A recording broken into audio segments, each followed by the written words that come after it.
Shalom Bapak Ibu, saudara-saudari seiman dimanapun kau berada saat ini. Hari ini kita akan bersama-sama merenungkan firman Tuhan yang diberi judul Menerima Tugas. Kita akan membaca bersama di 1 Tawarik 28 ayat yang ke-6. Demikian firman Tuhan. Ia telah berfirman kepadaku, Salomo anakmu, dialah yang akan mendirikan rumahku dan pelataranku, sebab aku telah memilih dia menjadi anakku dan aku akan menjadi bapaknya. 1 Tawarik 28 ayat 6 ini mengisahkan tentang Tuhan yang berkata kepada Daud sebelum Raja Daud meninggal, bahwa Tuhan akan memakai Salomo. Siapa Salomo? Putra dari Raja Daud. Luar biasa kalau kita membaca bahwa Tuhan mengatakan Salomo itu bahwa dia akan menjadi bapaknya dan Salomo akan menjadi anaknya.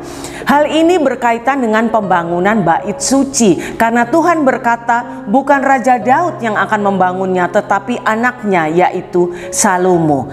Kenapa Tuhan memilih Salomo untuk membangun bait suci? Kalau kita melihat detailnya pembangunan bait suci, karena Tuhan sudah merencanakan sesuatu yang terbaik buat Salomo. Salomo bisa membawa rakyatnya juga masuk di dalam hadirat Tuhan. Bahkan ketika kita baca, kita melihat bahwa ketika pembangunan bait suci itu selesai, mereka semua bersama-sama memuji Tuhan, menyembah Tuhan, dan Tuhan hadir luar biasa di pembangunan bait suci ini. Bahkan ketika bait suci itu bukan hanya sekedar bentuknya saja, tapi hubungan kepada Tuhan.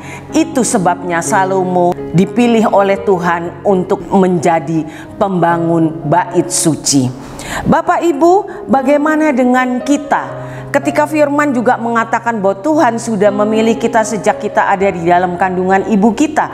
Karena itu ketika Tuhan memilih kita, Dia pasti punya rencana yang terbaik untuk hidup kita. Bahkan Tuhan sudah menuntun kita ke jalan yang benar. Roh Kudus pastinya yang sudah ada dalam engkau dan aku, itu yang akan mengingatkan kita. Mungkin di dalam kehidupan kita lewat dalam rencana Tuhan. Mungkin kita jatuh bangun dengan dosa atau kesalahan yang kita lakukan. Tapi percayalah, ketika Roh Kudus mengingatkan kita, maka kita akan masuk lagi di dalam jalannya Tuhan sesuai dengan rencananya dalam hidup kita. Ketika engkau menghadapi masalah kehidupan, badai kehidupan, ingatlah rencana Tuhan itu pasti baik untuk kita, karena pertolongannya itu tepat pada waktunya dan pertolongannya itu ajaib buat kita. Menerima tugas dari Tuhan harus penuh dengan tanggung jawab dan percaya Tuhan akan memberikan kekuatan kepada kita. Bersama Roh Kudus yang menuntun hidup kita, kita pasti bisa. Tuhan Yesus memberkati. Immanuel.